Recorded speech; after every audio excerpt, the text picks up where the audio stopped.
All right, guys, Cody here. It's been about a week since I've posted, so let's get to a couple questions today. I'll try to post at least once a week. If I can do more, I'll do more. But at least initially, I'll post once a week. I still have plenty of questions to get through, so I won't run out of material, at least for the time being.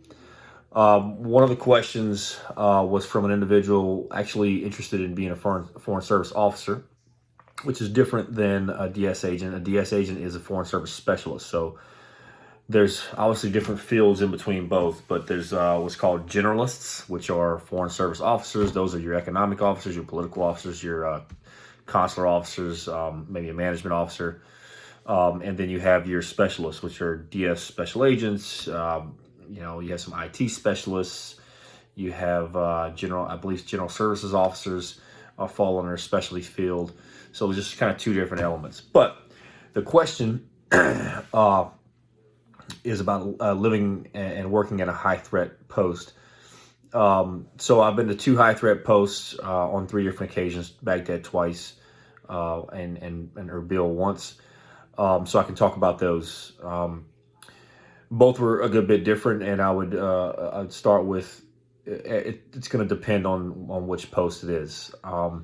There was a lot of money thrown into the Baghdad embassy initially in the early 2000s, right after the war. The embassy was Saddam's palace.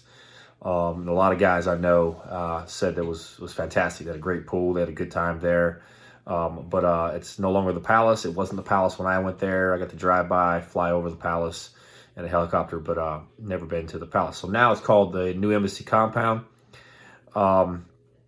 And it's not so bad. It's you got friggin' 15-foot high walls with concertina wire all over, and there's checkpoints to get to it, and there's bunkers every several hundred feet or so across the compound. And the SDAs, or the staff diplomatic apartments on compound, are I think a few levels high. Generally, depending on the amount of people there, you have a roommate. So you have 2 rooms in a common area, and you have a roommate. Sometimes, or depending on rank, if you're higher ranking, you'll be by yourself and have a bigger place. And then there are times when, especially under evacuation, where there's only essential staff, in which you may get your own place. It would still be a 2-bedroom probably, but you'd have the whole place to yourself. So the staff diplomatic apartments, they have laundry on each floor. Obviously a small a bathroom, shower, kitchenette, a little small common space, and that's kind of the living conditions there.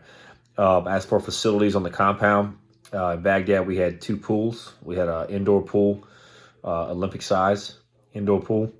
We had an outdoor pool as well that was on the other side of the compound. We had a full size basketball court on the outside. We had a half court. It was a full court on the inside too, but half of it was taken up by gym equipment, cardio, weights, everything that you could imagine. So inside, half a gym, half a basketball court, and then half of a gym.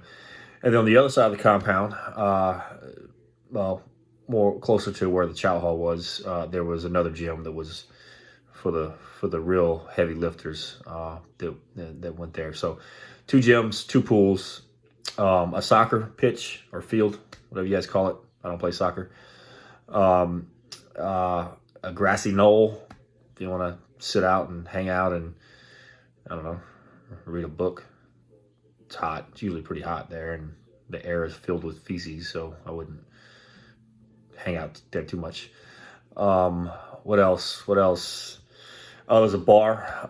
Baghdadis. There's a bar out in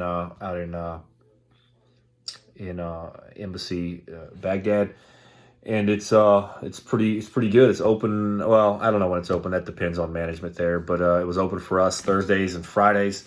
So in the Middle East, their Thursday would be our Friday. So they're off of work on Fridays and Saturdays. So Sunday in the Middle East is their Monday.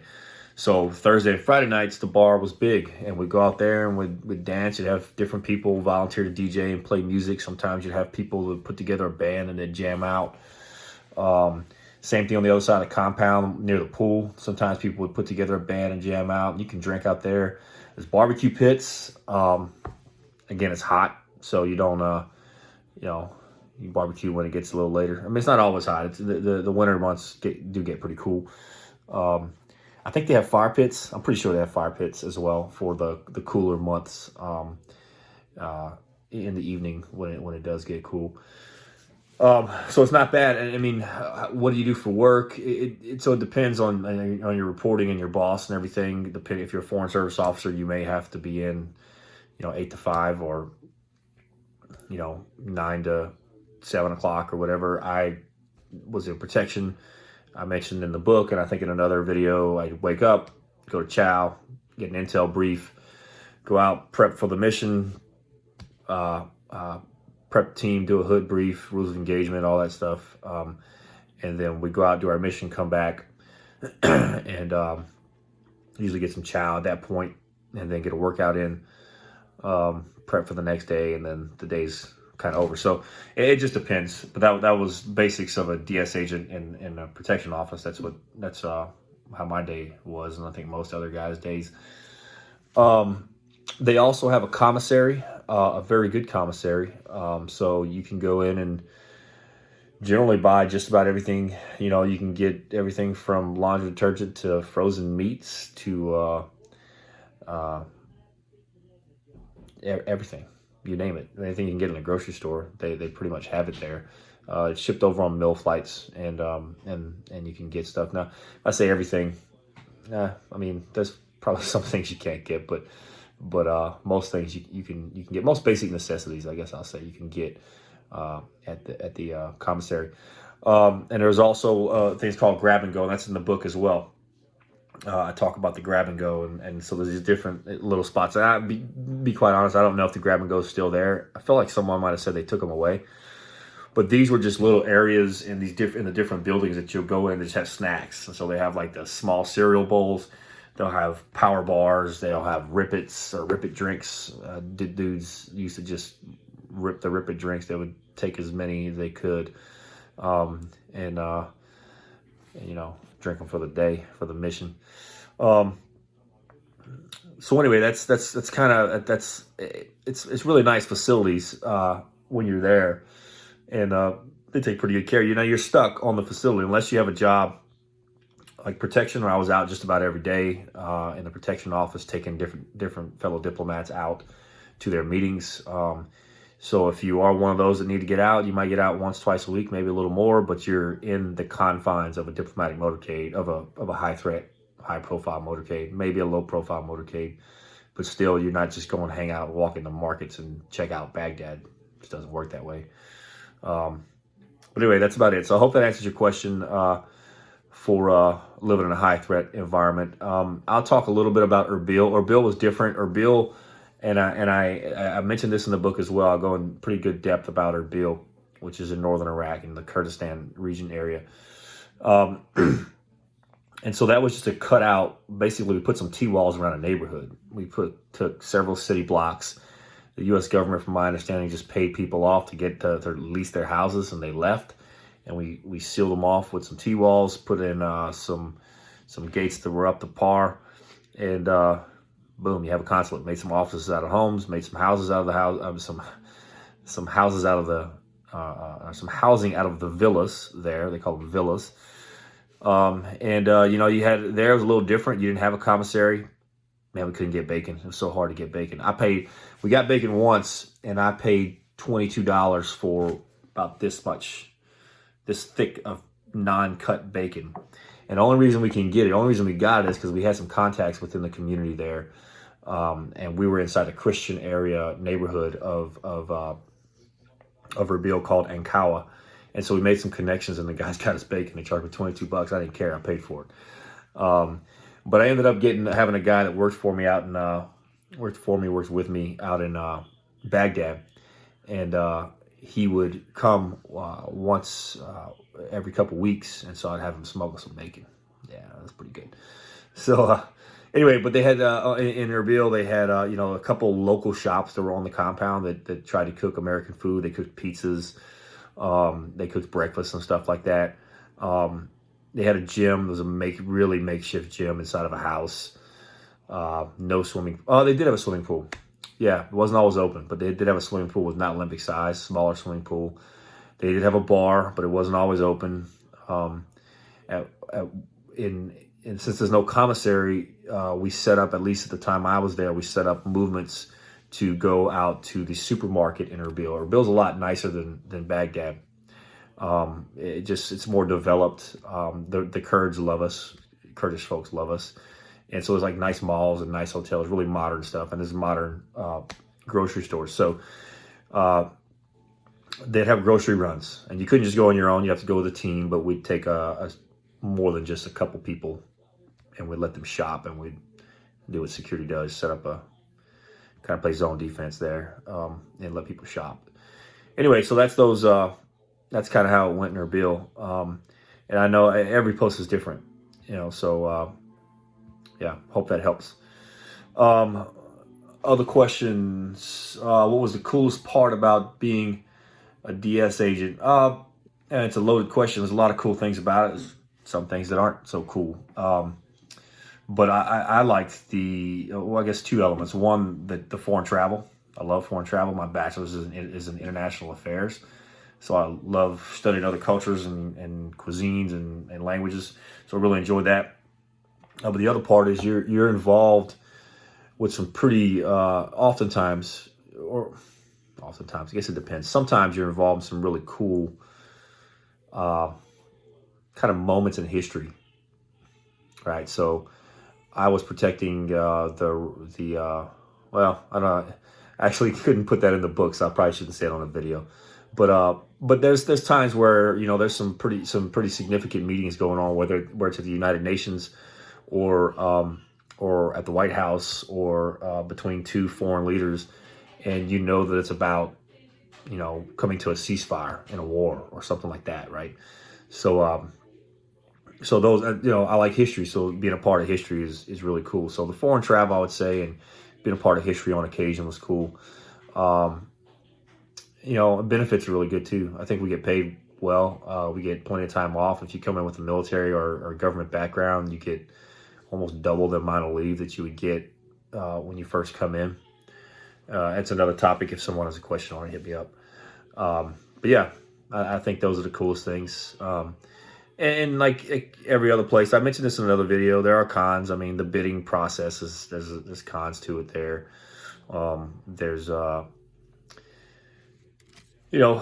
some leadership issues, just like you have anywhere else. But it's not to knock the agency. I think overall we had some pretty good leaders. I did, at least. So I have one question. This guy has a buddy that is on APD, which is Ambassador's Protection Detail. And he said, what would the day be like, or what's the day like for someone serving on Ambassador's Detail? So we'll go back to Baghdad. We'll talk about that a little bit. Full disclosure, I was not on APD, on Ambassador's Protection Detail.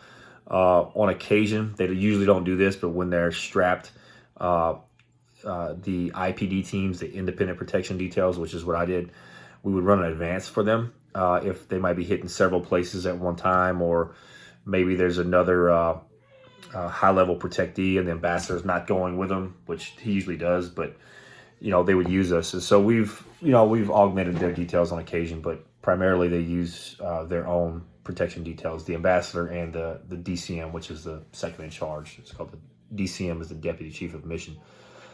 And so their day-to-days were a little bit different than ours, but I mean, they would intend that their agent in charge would go to an intel brief.